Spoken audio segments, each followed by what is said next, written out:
Welcome to the Blue Room podcast, an intimate space where we explore ourselves, our lives, and our relationships more deeply through therapeutic conversations. I'm your host, Fantanish Atamsa, and I'm so grateful to be on this journey with you. All right, guys. Today's episode is called Breakdown and Boss Up, and we are going to be chatting about ways to kind of navigate and get over some challenging situations that come up in our lives. And if you listen to episode 1, that was a lot of stuff, and I basically just dumped all my trauma on you guys. But if you listen to the whole thing, I really appreciate it. I thank you.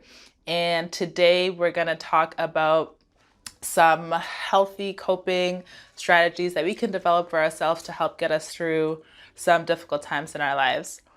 So, first thing I want to do is pull a card, and I'm going to pull from The And, which I love. It helps to spark some, thoughtful conversations, and I really love it. There's one for strangers, one for couples, one for coworkers. So I really encourage you guys to get one. And today's pull: how do you think our differences can enhance our relationship? I'm not here talking to anybody else other than myself, so I'm gonna pull another one. Okay, what was the last kind thing you did for someone? How can we define kindness? Like, is that just like me going out of my way, like to do something for a stranger or a loved one? Or the last kind thing that I did for someone, I'm literally just so focused on my little world and my kids and my job that I don't really have time for anybody else, to be honest. But my friend actually, so she launched a new business. My friend Tia, she's my friend and mentor who you're gonna see in future episodes. But she started a new venture called Femme Noir. It's a consulting firm that she started. And I got her a perfume that literally said Femme Noir. So it was like really sentimental and personal, and a gift in hopes and beliefs and prayers for success for her new venture. So that's something that I did. But I'm going to try to be kinder because obviously I didn't have many that I could pull from. All right. So yes, this episode, we're going to chat about some healthy coping strategies when it comes to overcoming difficult situations in our lives. And if you listen to episode 1, again, that was like literally like a trauma dump. It was actually difficult to record, but it was really important for me to kind of let you guys know where I'm at, where I stand, and why this podcast is here, why my practice is here, and kind of what I'm trying to do through these things. But if you listen to it, you will see that, there were some traumas that I went through in my life, and I didn't process them well. Let's just say that. And there's nothing really that you can do as a child when you've experienced trauma. So there's no blame or shame or guilt for however you decide or choose to process and protect yourself when you're dealing with stuff. But when you get out of childhood and you're in, a young adult and an older adult, you have to learn how to take responsibility for your life. And the sooner that you can view yourself as less of a victim and as more empowered, I find the easier your healing journey will become. And that's how it was for me. I had to stop blaming other people, had to stop blaming my parents, had to stop blaming the people that hurt me. And I had to start, seeking my own way. I couldn't wait for apologies. I had to just basically boss up and take care of myself. And I did that through different things.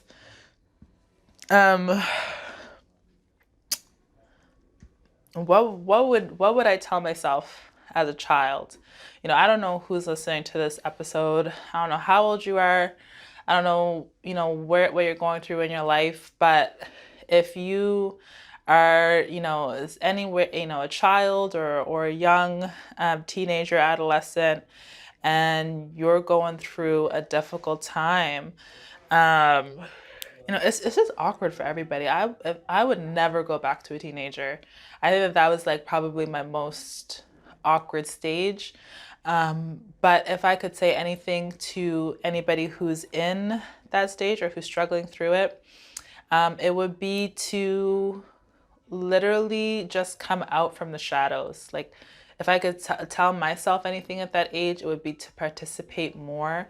I was withholding so much, and I couldn't let myself express who I really was to my full creative potential, to my full competitiveness that I actually am quite competitive, but I would shy away from it. I would let other folks win or other folks do things because it was just safer to be second or not in the limelight.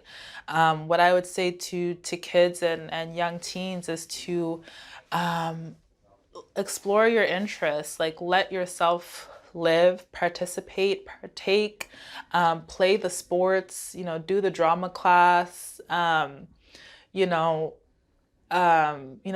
be in that circle, be in that group, try something new. Don't live your life halfway. Don't let the anxiety, fear of failure or fear of ridicule or bullying or whatever you're kind of facing, your insecurities, whatever it is, don't let that stop you from participating, because you're going to be 20, 30, 40 years old looking back at your childhood and being like, wow, there was a lot of things that I wanted to do that I didn't actually try because I was, afraid. I was, insecure, or, there was bullies or the people that were making fun of me. The older you get, the more comfortable you are in your skin. And I wish we had some of that as teenagers, but it definitely comes with age. But I would say, if you're a child, again, young teenager, just throw yourself out there. Don't don't be afraid of what other people are gonna think. Don't be afraid of bullies. You know, we were, I don't even know if you could call it bullying, but I was like bullied because of my weight and because of like my culture and things like that. But I think if it happens every day, I don't even know if you can call it bullying. Like, it's more like teasing each other. Like, we got it and we gave it. Like, that's just kind of the community that I grew up in. But for me, like, I let it affect me to a place where I wouldn't put myself out there. But yeah, if you're dealing with, bullies or people that are making fun of you for whatever situation that you're in, just know that everyone has insecurities. Everyone is struggling with something. Don't let it hold you back. Don't let it hold you back at all. So the midpoint teenage self, again, everyone is really insecure. I would say from 13 to 17, as you'll hear in the first episode. I did not know how to, again, process some of those difficult things that I was going through. So I turned to substance abuse. I turned to toxic relationships, validation externally. And those are obviously unhealthy ways to kind of cope. But again, there's no blame or shame when you're trying to process things on your own at that really young age. You basically are in survival mode. You feel like you can't trust your parents. You feel like you can't trust, your teachers and things like that. I get it. I've been there. I wrote the book on it. Like, I really felt that on so many levels. But what I would say to any teenager, any youth who is kind of struggling in that stage is again, just, connect with something that you're passionate about. Explore your interests. Don't care so much what other people think, because the people that you really care what they think at this age, they're not going to matter in 5 years, in 10 years. I remember being in junior high, and There was one girl, she was ruthless. She was like a big ass bully. Like, she would make fun of your clothes, of how you look, how you smell, how, your weight. And she was not even small herself. And she would be making fun of other people for being a certain size. And and I was just so afraid of her. I didn't want to be around her. I didn't want to deal with that ridicule. Like, I was not so argumentative. So if she would call me out, or she would call everybody out. She terrorized at school. So if she would do those things, it just made you feel small, and it made you not want to try new things or experiment, like with your hair, with your makeup, with anything, because you don't want to deal with one person calling you out, and then it's two people, and then it's a whole group before you know it. Like, that's how it was. Like, growing up in the hood is just kind of like, it's like mob mentality all the time. Um, but that being said, the same girl, if I tell you where she's working out right now, she's struggling in her life. Like, she does not, she's not, in a place where she has a great job. She's not in a place where she has a great relationship. She's really struggling in her life.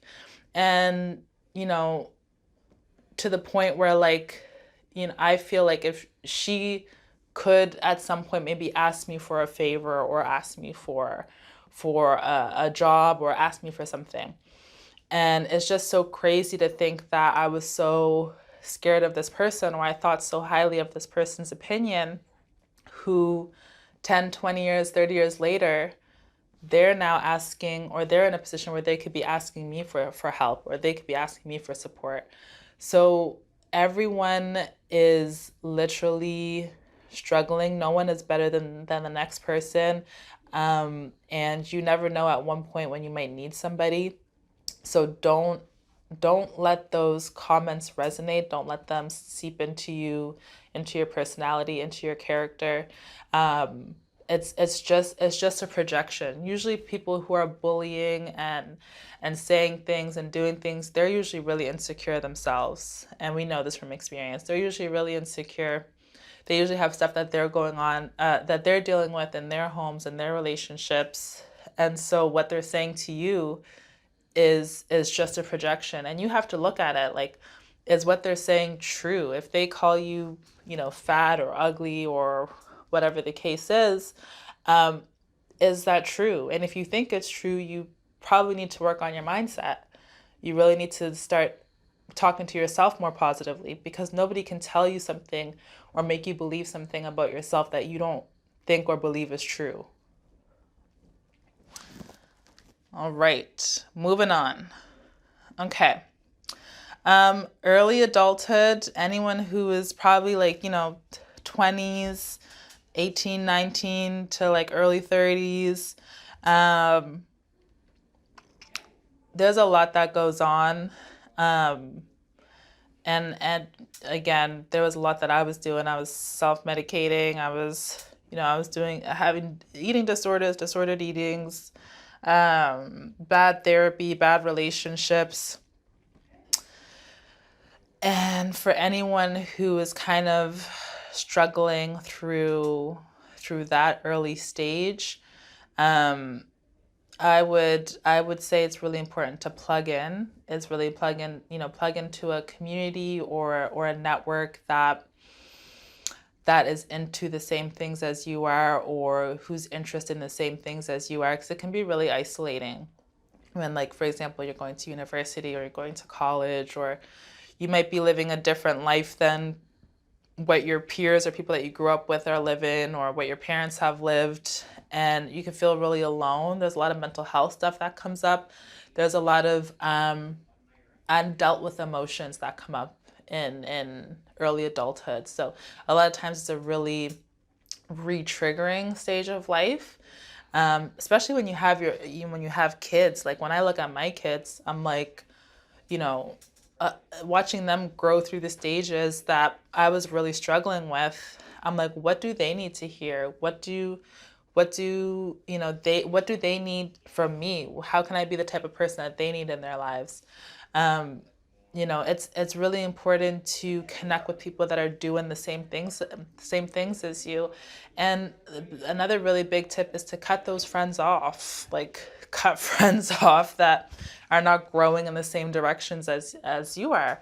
I know that there was a lot of friends who I was trying to grow out of partying. I was trying to grow out of drinking and doing all that stuff. And a lot of my friends were doing the same things. And I couldn't continue to heal and grow on my journey while still being attached to the people who weren't there yet. They had to process their own things. They had to go through their own journeys. So I had to learn the hard way that at some point you just have to cut people off. It's going to weigh you down. It's gonna hurt you. You don't have to continue to be in spaces that you've outgrown. You do not have to continue to drink. You don't have to continue to party if it's not resonating with you anymore. Those late nights, those early mornings, while you're still trying to go to school, while you're still trying to go to work and change your life. Connect with people, young adults who are trying to do better, who are trying to do the same things that you're doing.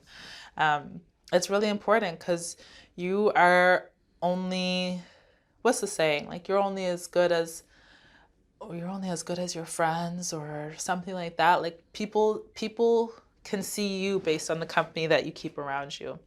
So if you want to be known as, the party person, then it's going to be reflected in your group of friends. If you want to be seen as someone who's actually trying to change their lives and do better, then it's going to reflect on the people that are around you.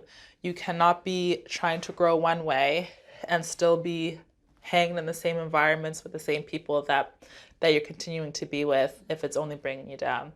And that's a really hard lesson that I've had to learn. And over the years, a lot of my really close friends have fallen off. Like we don't have the same relationships that we used to, because I was very intentional about my growth and healing.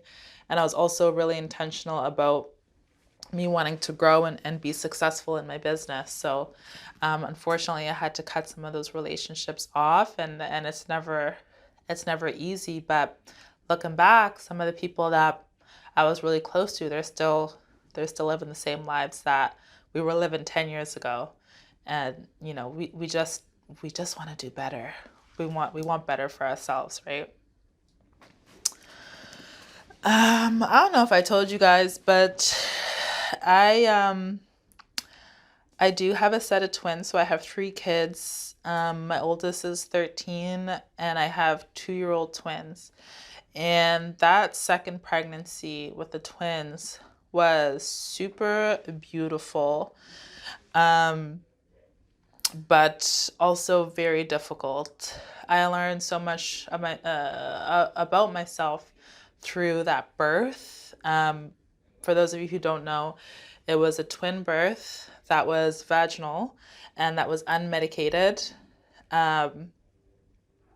Unmedicated vaginal twin birth. So a lot of times you don't hear those 3 things in the same sentence. Usually if it's twins, it's C-section.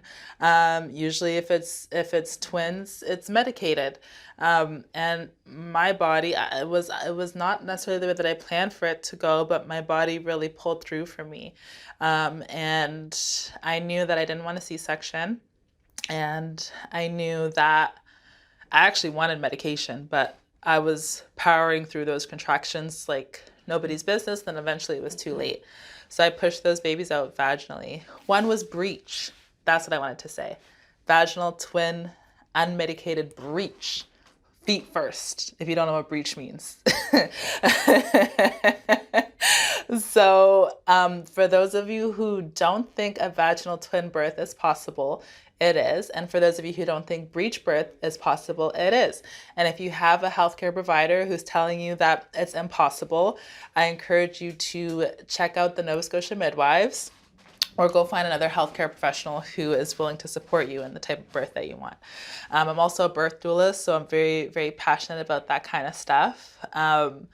So I didn't know. I thought that the babies were both going to be head down, and I thought that it was going to be medicated.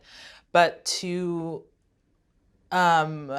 just to watch my body do that and really, deliver those babies and do what it needed to do. Like those babies were going to come out regardless. They even knew what to do. Even in the moments when I didn't know how to push, or I was freaking out, or I was having a panic attack, those babies knew that they were going to come out. And so they were doing what they needed to do. And kind of looking back and watching, that birth story and reading my birth story. If you want to read it, you can check out my blog. It's on BlueNileMassageTherapy.com. We have a bunch of birth stories on our blog down there. You can read about it, and it actually changed the way that I looked at myself, because I was like, wow, you are actually super strong. The body that you actually did not take care of very well, the body that, other people did not take care of very well, actually ended up taking care of you very well. And it did what it was supposed to do, and you pulled through. So I felt very empowered giving birth that time. But that being said, that the relationship that I was in at that time, it was not very healthy. He's a great dad, much respect for him, but we were not in a very good relationship. And I didn't know how to process that. And so I felt stuck. And I remember not wanting to leave because I didn't want to have, again, the stigma to baby daddies, all that kind of stuff. So I stayed much longer than I should have. And we separated when they were at 3 months old. So 3 months postpartum. So imagine how much sooner we should have separated. That's actually quite quick in normal terms, but we really should have parted ways much sooner than that. And going through that postpartum period, feeling isolated. It was also COVID. Like I couldn't visit friends, I couldn't visit family. I was dealing with postpartum depression and also a very unhealthy relationship. And again, I was also very toxic in that relationship. I was insecure. I didn't have much confidence. So it was terrible on both ends.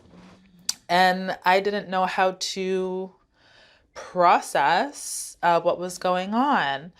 And, I couldn't, first of all, I couldn't go back to my drinking. I couldn't go back to my other self-medicating. I couldn't go back to those old kind of coping mechanisms that I had. So I had to really find something new. And for me, it was the chakra cleanses. It was, shutting everybody off, going for my drives, leaving, my babies home with their dad, and just like creating that quiet space. And through that quiet space, I actually processed so much.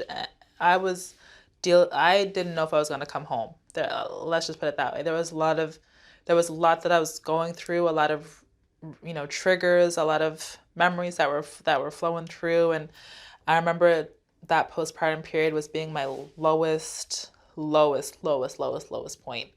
And, at some point I was like, okay, I don't have my booze, I don't have my other vices. What am I gonna do? And I had to I had to develop some healthy habits, some other outlets. So for me, it was like, working out, it was journaling, it was creating this practice, which is my wellness practice now. And I gave everything to that. I started doing a lot of, creating Instagram communities, virtual communities where I could talk with people, share stuff that was going on in our lives personally and as a community. I was, creating a website. I was creating community. I was, building up our Instagram, our social media platforms. I put so much out. We were in isolation, and babies, yes, they're very demanding, but they also sleep a lot. And it's not like I was talking to my partner or talking to friends or family members. So it was just, a lot of times it was just me. And I found something that I was passionate about, and I poured all of that like negative energy, and I turned it into something that I could, you know, kind of channel or funnel into something that would be productive.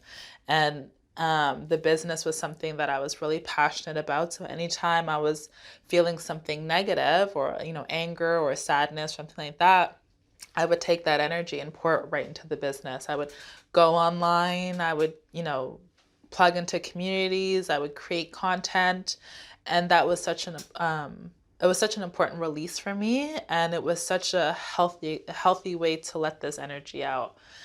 So if you are an adult who maybe has a bunch of kids that drive you crazy, if you're in a relationship that isn't necessarily one that you want to be in, first of all, you want to take time to develop your self awareness. Call it what it is. If you're feeling overwhelmed, if you're feeling like the relationship that you're in is unhealthy for you and making you feel stagnant in your growth, you have to call it what it is. Ignoring it or basing your life experiences off of other people's expectations for you and what your life's supposed to be is not going to be productive to you at all. You have to call it what it is. Be like, I don't like it here. I'm overwhelmed. This is not what I saw for myself. And once you kind of develop that piece, then you have to flip it and ask yourself, what do I like? What's the type of person that I do want to be with? What's the type of environment that I do want to have for my kids? What's the type of career that I want? Or what's the type of job that I want? You have to literally be so specific about the life that you want for yourself. And if it's journaling, if it's recording it, if it's however way you can express it, you want to make sure that you articulate it and make sure that you're really clear about what you don't want and then what you do want. That self-awareness piece is so important. And then from there, you have to literally start making the changes. Life is not going to change for you, and life is going to be difficult no matter what. You're going to have to choose your hard, whether it's, being stuck in a relationship that you don't like, that's going to be hard. Also, being a single parent's going to be hard. You have to choose your hard. Staying in a job that is sucking the life out of you is going to be hard, but also so is leaving the job and moving and starting somewhere new. That's also hard. But once you kind of have that self-awareness, you get to decide or choose how your life is going to unfold. And you get to take steps towards that. So another thing I would say actually is as a young adult, whether you're 20, 30, whatever the case is, find what you're passionate about. Try everything. Don't be afraid to try something new. Don't be afraid of the failure. If you fail, at least you could say, I tried it, it didn't work out for me. If there is something that you are passionate about, if it's art, if it's massage, if it's sewing, if it's fitness, if it's cooking, whatever it is, find that thing that you love, that's easy for you, that's therapeutic for you, and pour your energy into it. Refine your craft. Make sure you get better at it. Make sure that you pour all of your energy into it. Because if you don't have any other outlet, if you're not doing therapy, if you're not, seeking other ways to heal yourself, then at least, finding what your passion is and pouring all that energy into it, at least that way you'll be able to heal yourself and focus on things that are making you better. So, if anyone is dealing with a hard time right now, I would say the top three things that you want to do is plug in. So, plug into a community, a network of people who inspire you, who want to see you grow, and who will elevate you. Second thing that I would say is to focus on your health. Make sure that you are sleeping well, eating well, moving your body in one way or another. It doesn't have to be going to the gym for 2 hours a day, even if it's just drinking enough water. Something to make sure that your physical health is taken care of. And the third thing that I would say is find your passion. Find something that you love, something that is going to feed your soul, and spend your time cultivating that. All right. Well, thank you guys for listening to this. I hope it resonated with you in some way. Follow us on the Blue Room Podcast on Instagram. Join the conversation, and we can't wait to chat with you soon.